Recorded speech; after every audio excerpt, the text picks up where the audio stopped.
What would happen if the grocery stores suddenly had empty shelves and remained empty for 2 or 3 weeks? No warning, no time to prepare, just gone. Remember the pandemic? Most people assume the food supply around them is stable until they walk into a store and realize the shelves are half empty. That's why building a food storage pantry matters. Not because you're paranoid, not because you expect the end of the world tomorrow, but because having food security gives you peace of mind and breathing room when life gets unpredictable. The good news is this: building a 30-day food storage pantry does not require thousands of dollars, freeze-dried survival meals, or a giant underground bunker. In fact, most people can build a strong 30-day pantry using normal grocery store foods, simple storage methods, and a realistic budget. Today, I'm going to show you exactly how to do it, step by step, without overspending, wasting food, or filling your home with things you'll never eat. Welcome back. If you're interested in preparedness, homesteading, and becoming more self-reliant, you're in the right place. This channel is about practical preparedness for real people. No fear tactics, no unrealistic advice. Just smart, steady steps that help you become more resilient and less dependent on fragile systems. And honestly, one of the smartest places to start is with food. Because when people feel uncertainty, food disappears fast. We've already seen that happen multiple times over the last several years. So let's break down how to build a reliable 30-day food storage pantry in a way that actually makes sense financially. Before buying anything, it helps to understand what a food storage pantry is actually supposed to do. A lot of people make the mistake of treating preparedness like a shopping spree. They buy random survival products, expensive emergency food buckets, and items they've never eaten before. Then those supplies sit untouched for years until they expire. A real food storage pantry should support your normal life. It should contain foods you already eat, foods your family enjoys, and foods that can be rotated naturally into everyday meals. Think of it this way: your pantry is not separate from your life, it's an extension of your kitchen. The goal is not to create a museum of emergency food. The goal is to create a practical buffer between your family and uncertainty. That buffer gives you options. If prices suddenly rise, you're covered. If someone loses a job, you're covered. If severe weather keeps you home for 2 weeks, you're covered. Preparedness is about reducing pressure during difficult moments. One of the smartest things you can do before buying food is to see what you already have. Most households already contain more food than people realize. Look through your pantry, kitchen cabinets, freezer, and refrigerator. Write down everything you have. You may find that you already have an abundance of pasta, rice, canned vegetables, oatmeal, peanut butter, soup, flour, sugar, or frozen meats. Therefore, this step alone can save you a lot of money and prevent waste. It prevents buying more of something you already have a good supply of. It helps you identify weak areas, and it gives you a realistic starting point. You may discover you already have enough breakfast foods for 3 weeks, but almost no dinner options. Or maybe you have plenty of carbs, but very little protein. Preparedness becomes much easier when you understand your current situation clearly. When you're building a pantry on a budget, you want foods that give you the most value for your money. One of the biggest mistakes beginners make is focusing too much on variety in the beginning. Your primary concern should be calories and nutrition. Your body needs fuel. That means foods that are filling, stable, affordable, and easy to prepare. Rice is one of the best pantry foods available. It's inexpensive, calorie-dense, stores well, and works in countless meals. Beans are another excellent option because they provide protein, fiber, and long shelf life at a very low cost. Pasta is affordable, comforting, and easy to rotate into everyday meals. Oats are excellent for breakfast and can also be used in baking. Potatoes, especially dehydrated or instant potatoes, can store surprisingly well and provide filling meals. Canned vegetables, fruits, soups, and meats can last a long time and require little to no preparation. These foods become the backbone of your pantry. Also, don't overlook simple items like flour, sugar, salt, and cooking oil. These are the basics that allow you to turn simple ingredients into real meals. Think of your pantry as a foundation. These staples are what everything else builds on. You don't need fancy survival meals to build food security. Some of the strongest pantries are built from ordinary grocery store foods purchased consistently over time. One of the worst things you can do is stockpile foods your family hates. If nobody eats lentils now, buying 50 pounds of lentils may not be the smartest choice. A pantry should feel familiar. If your family regularly eats spaghetti, store pasta and sauce. If your family eats cereal or oatmeal every morning, stock extra oats in their favorite cereals. If your kids love peanut butter sandwiches, keep extra peanut butter and jelly. This approach accomplishes something very important. It allows you to rotate your pantry naturally. Instead of storing food and forgetting it, you use older items regularly and replace them during normal grocery shopping. That keeps your supply fresh and reduces waste. A good pantry is active, not forgotten. A lot of people feel overwhelmed because they think they need to build a 30-day pantry immediately. That pressure often causes people to overspend. Instead, use a slower and more sustainable approach. Every time you shop, buy 1 or 2 extra items. That's it. 1 extra bag of rice, 1 extra can of soup, 1 extra jar of peanut butter, 1 extra box of pasta. Over time, those extra purchases add up quickly.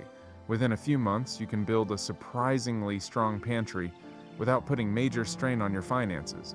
This method works because it spreads the cost over time. Preparedness should strengthen your finances, not destroy them. Building a pantry cheaply requires smart shopping habits.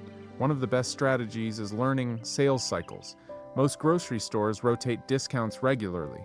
When canned vegetables go on sale, buy extra. When pasta is heavily discounted, stock up. When peanut butter drops in price, add more to your pantry. You don't need to buy massive quantities all at once, but buying strategically over time can save a significant amount of money. Warehouse clubs can also help for certain items, especially rice, oats, flour, and canned goods. Discount grocery stores are another overlooked resource. And never underestimate generic brands. In many cases, store brands are nearly identical to name brands at a much lower price. Preparedness is not about showing off expensive gear. It's about building stability wisely. You don't need 30 different meal ideas for a 30-day pantry. In fact, keeping things simple makes your life easier. Create a small list of meals you can repeat throughout the month. For example, rice and beans, pasta with sauce, oatmeal for breakfast, or canned soup with crackers. Rotate those meals and adjust as needed. Simple meals reduce decision-making, lower stress, and make your pantry easier to manage. A lot of cheap pantry foods are heavy on carbohydrates, and while carbs are important for energy, your body also needs protein. Protein helps maintain strength, energy, and overall health. Canned tuna, chicken, salmon, and Spam can all play a role in a pantry. Dry beans and lentils are excellent protein sources for budget-conscious families. Peanut butter is another strong option because it contains protein, fats, and calories. Powdered milk can also provide protein and nutritional support while lasting longer than regular milk. When building your pantry, think about balanced meals instead of just full shelves. A pantry filled entirely with pasta may keep you full temporarily, but nutrition still matters. Fats are one of the most overlooked parts of food storage. Your body needs healthy fats for energy and overall health. Cooking oil is one of the simplest pantry items you can store. Olive oil, vegetable oil, coconut oil, and shortening can all play useful roles, depending on your cooking style. Peanut butter is valuable partly because it contains fats and calories. Nuts and seeds can also be useful if rotated properly. Fats help meals feel more satisfying and provide important energy during stressful situations. In stressful situations, familiar foods help emotionally. Coffee, tea, hot chocolate, candy, cookies, and other favorite snacks can improve morale significantly. Preparedness is not only about surviving calories, it's about maintaining some sense of normal life during difficult moments. That matters more than many people realize. Where you store your food matters more than people think. Heat, moisture, and sunlight shorten shelf life dramatically.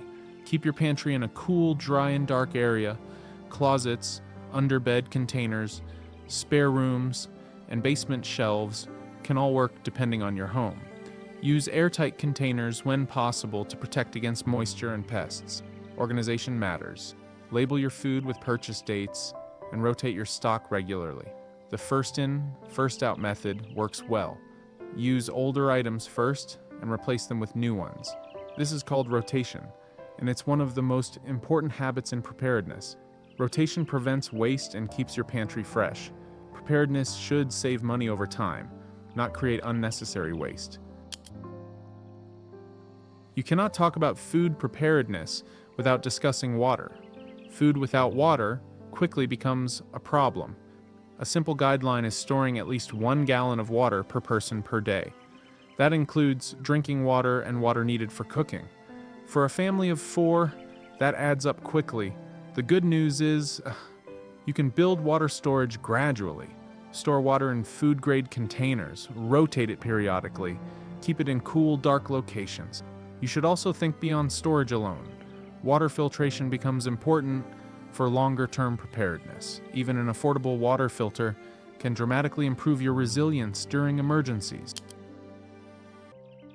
Another thing many people overlook is food preparation. If the power goes out, can you still cook your pantry food? This is vital. Rice and beans are great pantry staples, but they require cooking fuel and water. Consider backup cooking methods like propane camp stoves, rocket stoves, charcoal grills, or solar ovens. You don't need expensive systems. Even simple backup cooking equipment can make a huge difference during outages. You should also include some ready-to-eat foods in your pantry. Canned soups, crackers, granola bars, canned fruit, and peanut butter can provide meals with little or no cooking. Once your pantry grows, start stocking up on other important supplies like toilet paper, soap, toothpaste, medications, first aid supplies, batteries, cleaning supplies, pet food, and don't forget to stock up on extra can openers. Preparedness tends to expand naturally once you begin thinking ahead, but food and water are the best starting points because everyone understands its importance immediately. One of the worst preparedness mistakes is panic buying. People suddenly become afraid, rush to stores, overspend, and buy random items they don't understand. That approach usually creates stress and financial strain. Preparedness works best when done calmly and consistently. Small steps taken regularly are far more effective than emotional shopping sprees. A slow, steady approach builds confidence. Preparedness is as much mental as it is physical. Once you've built your 30-day pantry, you're in a strong position. From there, you can expand gradually. Turn 30 days into 60, then 90, but don't rush it. Focus on building a solid foundation first. Once that's in place, growth becomes much easier. Being prepared financially is just as important as stocking up on food and supplies. Do not max out credit cards buying survival supplies. If you don't have one already, I strongly recommend starting an emergency savings fund. Being able to pay bills during hardship is just as important as storing food. Preparedness should reduce stress, not increase it. Move steadily within your budget. Even slow progress creates security over time. At the end of the day, building a 30-day food storage pantry without overspending is completely realistic for most people. You do not need a massive income. You do not need a giant property. You do not need expensive survival products. What you need is consistency. Take inventory. Start small. Buy a little extra each trip. Focus on foods you already eat. Learn to rotate your stock. Store things properly. And most importantly, start now instead of waiting for the perfect moment. Because preparedness is not built in a single weekend. It's built one small decision at a time. If you found this video helpful, make sure to like this video and subscribe to our channel for more practical preparedness and homesteading content. We want to hear from you.